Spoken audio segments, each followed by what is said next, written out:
অযোগ্য কাউকে যদি যোগ্য বানান, সে যোগ্য হয়ে প্রথমে আপনাকেই অযোগ্য বানানোর চেষ্টা করবে। হ্যাঁ, এটাই বাস্তব। অযোগ্য কাউকে যদি নিজের সময়, জ্ঞান আর সুযোগ দিয়ে যোগ্য করে তোলেন, একদিন সে আপনাকেই অযোগ্য প্রমাণ করতে উঠে পড়ে লাগবে। অনেক সময় আমরা কারোর পাশে দাঁড়াই, তাকে শিক্ষা দিই, সুযোগ করে দিই, ভাবি সে হয়তো একদিন ফিরে তাকাবে, ভালোবাসবে, সম্মান করবে। কিন্তু বাস্তবতা হচ্ছে সেই মানুষটি অনেক সময় আমাদেরকে ক্ষতি করার চেষ্টা করে, আমাদের অবমূল্যায়ন করে।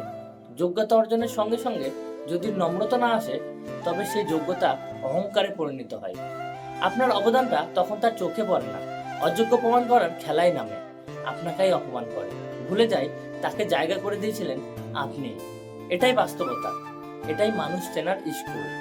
জীবনে শিখেছি, যাকে আপনি গড়ে তুলছেন তার ভিতরে যদি বিনয়ের জায়গায় অহংকার থাকে, সেই মানুষটাই একদিন আপনার বিরুদ্ধে অস্ত্র হয়ে দাঁড়াবে। কারণ সবকিছু শেখানো যায়, কিন্তু কৃতজ্ঞতা শেখানো যায়।